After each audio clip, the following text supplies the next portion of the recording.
तो बच्चों एक बार आपका फिर से बहुत बहुत स्वागत अभिनंदन आज के इस बहुत से बढ़िया और बहुत से इंटरेस्टिंग से डिजिटल लेक्चर में आपके अपने अमित सचान सर के द्वारा। लास्ट वाला जो टॉपिक अपन डिस्कस कर रहे थे, आपने जो देखा होगा वो था हमारा बेटा लूप।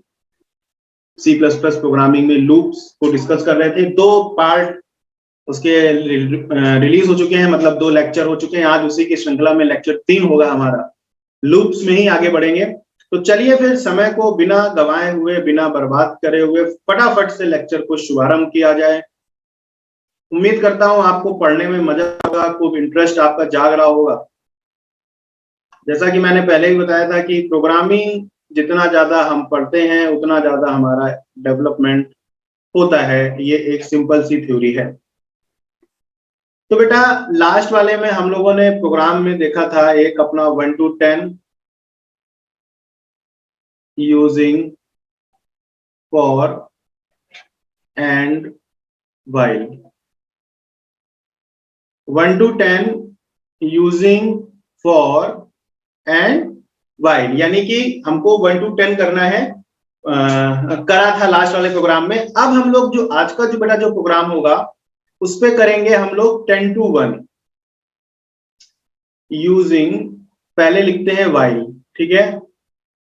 तो 10 to 1 में सबसे पहले आपका बेटा हेडर फंक्शन हो जाएगा, ठीक है बच्चों। फिर आपका मेन फंक्शन हो जाएगा void main। फिर आपका कर्ली ब्रैकेट यानी ब्लॉकिंग स्टार्ट करेंगे हम लोग, और उसके बाद हमारा वेरिएबल्स हो जाएगा। तो सिर्फ एक वेरिएबल ही लेना है जो हमारा लूप में चलेगा। फिर इनिशियल काउंटर आता है, बॉडी आपको स्टेप आपको याद आ रहे होंगे, तो हमारा n बराबर 10 हो गया। फिर उसके बाद में बेटा हमारा आता है इनपुट, कुछ होगा नहीं इनपुट, तो सीधे सीधे वाई। अब हमको 10 तक लेके जाना है, 10 से 1 तक लेके जाना है, तो n ग्रेटर देन 0 लिख दें, तो वो 1 2 3 4 5 6 7 8 9 तक जाएगा। और हम फिर क्या करेंगे, हम फटाफट सी आउट n को प्रिंट करा देंगे।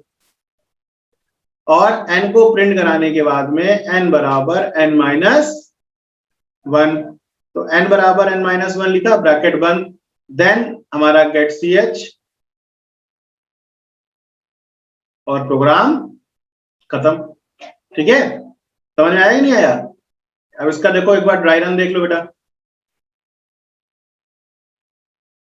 ड्राई रन क्या होना है हमारा, सबसे पहले वेरिएबल एक हमारा n है, एक हमारी स्टेटमेंट है n बड़ा हो 0 से, और एक हमारा ये n जो है वो है इनिशियल, ठीक है ना।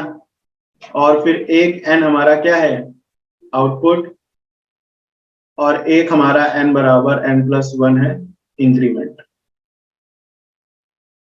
क्या है बेटा, इंक्रीमेंट, ठीक है। तो आप समझिए, देखिए n की इनिशियल वैल्यू कितनी है, 10 है। 10 0 से बड़ा होता है, बिल्कुल होता है, तो 10 0 से बड़ा होता है। स्टेटमेंट क्या है, ट्रू है। n हमारा जो है वो प्रिंट हुआ, तो यानी n की वैल्यू कितनी है बेटा, 10 है। n की वैल्यू कितनी है, 10 है, तो यहाँ कितना प्रिंट हो जाएगा, 10। फिर n बराबर n-1, नेगेटिव है ना, -1, तो 10 के बाद में यहाँ कितना हो गया, 9। तो n की जो फ्रेश वैल्यू आई वो अब 10 से हट के कितनी हो गई, 10 से हट के कितनी हो गई, 9। अब चेक करेगा क्या 9 0 से बड़ा है, हाँ बिल्कुल बड़ा है। ये स्टेटमेंट भी क्या है, ट्रू है। n की वैल्यू है 9, अब ये कितना हो जाएगा, 8, और ये कम हो गई फिर से। अब यहाँ पे n की वैल्यू कितनी आई, 8। चेक करेगा 8 0 से बड़ा है, हाँ बिल्कुल बड़ा है, ट्रू, तो ये 8 हो गया, यहाँ 7 हो जाएगा। ऐसे ही करते करते आप देखोगे यहाँ पर 2 आएगा, 2 बड़ा होगा 0 से, ये भी ट्रू ही है, 2 हमारा ट्रू है। ये हमारा फिर 2 आ जाएगा, यहाँ 1 हो जाएगा, तो ये लास्ट में वैल्यू 1 हो गई। 1 0 से बड़ा है, हाँ बिल्कुल बड़ा होता है 1 भी, तो ये भी ट्रू है, तो यहाँ पे बेटा 1 आ जाएगा, और ये 0 हो जाएगा, 0। अब यहाँ पे 0 है, 0 0 से बड़ा होता है, नहीं होता है, तो स्टेटमेंट फॉल्स। तो अब हम प्रिंट करा चुके होंगे, तो हमारा क्या होगा, 10 से लेकर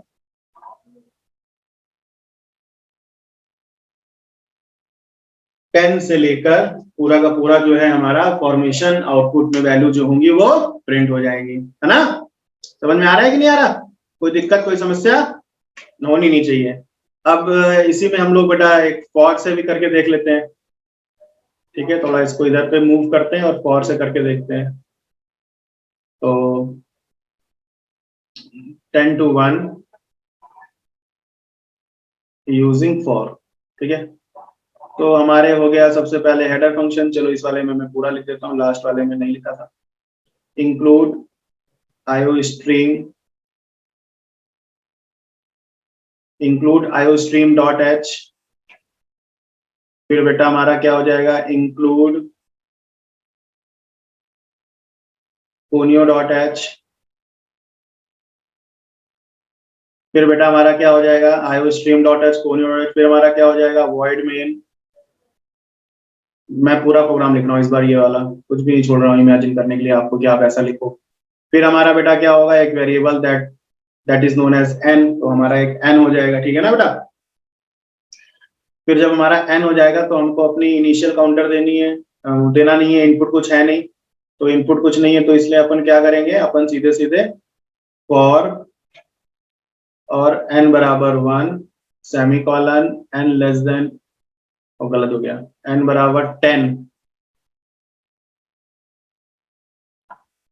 n बराबर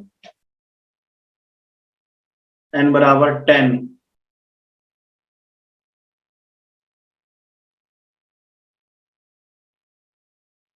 n बराबर 10 semicolon n greater than equal to 1 या ग्रेटर देन 0, दोनों ही बार लिख सकते हैं, n प्लस प्लस, ठीक है बेटा। अब हमको क्या करना है, हमको n को प्रिंट करा देना है। तो हमारा सी आउट n और bracket 1 get C H bracket. अब ये वाला जो बेटा प्रोग्राम है ये भी बिल्कुल सेम वैसे ही करना है जैसे हम लोगों ने ड्राई रन कराया था उसमें। बस इसमें क्या होता है, यहाँ पर सब चीजें समेट के हमने एक ही लाइन में लिख दी है, जबकि यहाँ पर क्या है, देखो इनिशियल काउंटर हमारा ये है, स्टेटमेंट काउंटर ये है, और इंक्रीमेंट डिक्रीमेंट काउंटर ये है, ठीक है। अब मान लीजिए, मैं आपको याद करिए, मैं आपको एक वो सिखा रहा था कि जिसमें ये था कि अगर मान लीजिए आपने जो अपनी प्रिंटिंग रखी, आपने अपने, या किसी और, चलिए प्रोग्राम में दिखाते हैं, अभी और प्रोग्राम करते हैं नेक्स्ट वाले में, उसमें सिखाते हैं, तो बेसिक ही प्रोग्राम है। तो बेटा मैं उम्मीद करता हूँ आपको ये प्रोग्राम बढ़िया से समझ में आ गया होगा। अगर कोई भी दिक्कत है, कोई भी समस्या है, कोई परेशानी हो रही है, आपको कोई दिक्कत प्रॉब्लम क्रिएट हो रही है, तो आप हम लोगों के साथ में डिस्कस कर सकते हैं, जिसमें कोई प्रॉब्लम नहीं किसी प्रकार की। अगर आप हमारे चैनल पर नए हैं तो सब्सक्राइब करना मत भूलिए। अगर मेरा पढ़ाना आपको समझ में आ रहा है तो मेरे इस वाले वीडियो को लाइक और शेयर करिए। मिलते हैं फटाफट ऐसे ही बहुत से अच्छे से लेक्चर में। बहुत बड़े बड़े लेक्चर्स नहीं प्रिपेयर कर रहे हैं, छोटे लेक्चर, ताकि आपको ज्यादा टाइम भी लगे और चीजें आपको प्रॉपर समझ में आती रहे। तो बेटा आज के लिए फिर इतना ही, मिलते हैं फटाफट ऐसे ही बहुत से बढ़िया, बहुत से इंटरेस्टिंग लेक्चर में। तब तक के लिए बाय बाय बाय बाय।